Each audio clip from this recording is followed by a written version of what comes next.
Before diving into today's session, let's pray to Hanuman for giving us light and energy, and also blessings from all our gurus. And a big thank you to Bhiksham Garu for providing us this platform and enlightening us. Thank you.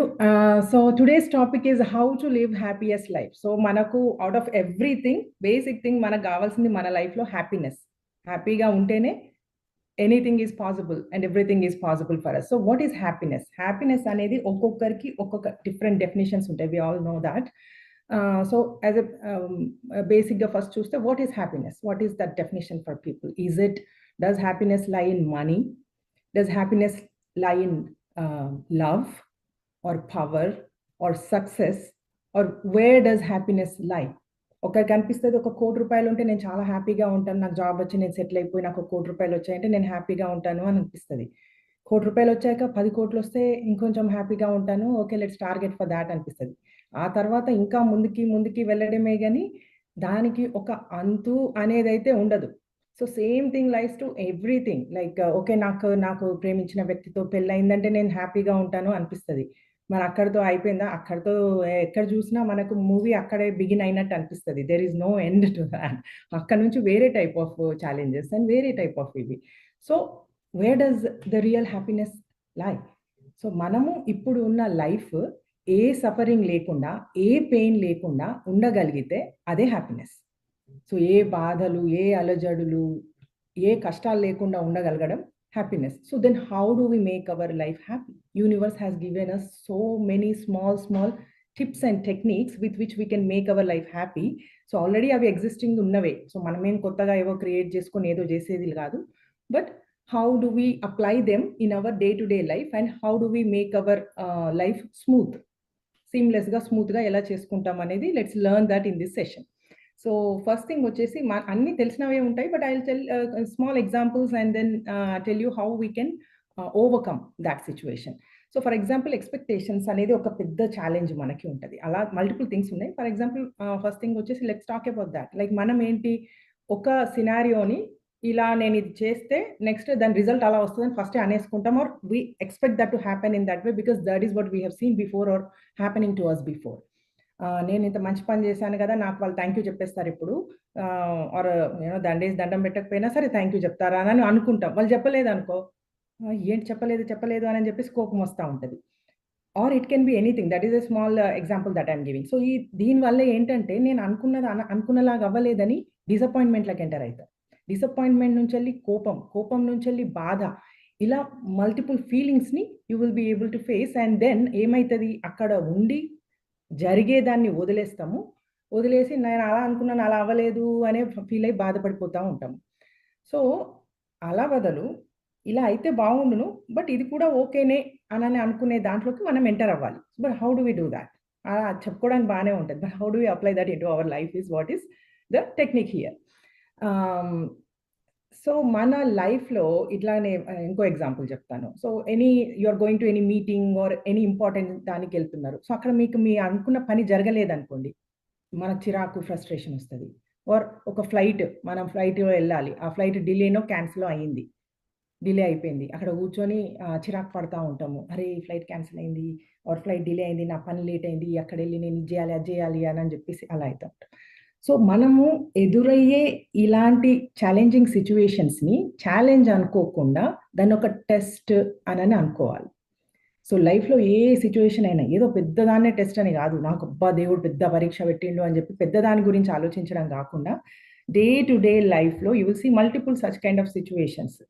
ఏది చిన్నదిటైనా అబ్బా అని అనుకోకుండా ఇది నాకు test అని అనుకున్నాం అనుకోండి, దెన్ అక్కడ మన మైండ్ షిఫ్ట్ అవుతుంది, బ్రెయిన్కి షిఫ్ట్ జరుగుతుంది అక్కడ.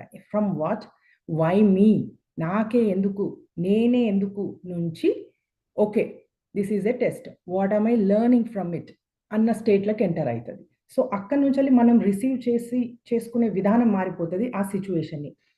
Okay I have to sit in the airport and wait now, what do I need to do అనే దాని నుంచి వెళ్ళి మనం okay this is a test for me, ఏం చేస్తాయి ఇక్కడ. సో కోపము, ఫ్రస్ట్రేషన్, బాధ సైడ్కి వెళ్ళిపోతాయి అక్కడ, బికాజ్ అక్కడ మీరు ఏమంటారు ఆ పనిష్మెంట్ అన్న దాని నుంచి వెళ్ళి లెర్నింగ్ ఫేజ్లోకి ఎంటర్ అయ్యిండ్రు. నౌ యువర్ ఎ స్టూడెంట్ అక్కడ. సో అప్పుడు మీరు సిట్యుయేషన్ వేరేలాగా చూడడం మొదలు పెడతారు. దానివల్ల ఏమవుతది? మనకు ఫ్రస్ట్రేషన్ రాదు ఫస్ట్ థింగ్. కోపం రాదు. యాంగర్ రాదు. సో మనం కంట్రోల్డ్‌గా బిహేవ్ చేయడం మొదలు పెడతాం. సో అండ్ మన రెస్పాన్స్ చాలా అద్భుతంగా ఉంటదక్కడ. ఓకే. ఏమి పరీక్షిస్తున్నావు దేవుడా? ఇక్కడ నన్నేం నేర్చుకోమంటున్నావు? ఓకే. పేషెన్స్ నేర్చుకోమంటున్నావా? నాకు పేషెన్స్ ఉన్నది. నేను పాస్ అయితా. I'll show you that I'm gonna pass this situation. So అక్కడ కూర్చొని నాకు పేషెన్స్ ఉన్నది. ఇక్కడ ఏం చేస్తా? నాకు ఓకే 2 అవర్స్ లేట్ అయింది కదా! నా ఫ్లైట్. నేనేం చేస్తా ఇక్కడ కూర్చొని? ఏదైనా పనికొచ్చే పని చేసుకుంటాను. పుస్తకం చదువుతానా? ఏదైనా పెండింగ్ పనులుంటే వాళ్ళకి ఫోన్ చేసేసి అవి ఫినిష్ చేస్తానా? I'll use it in a different way.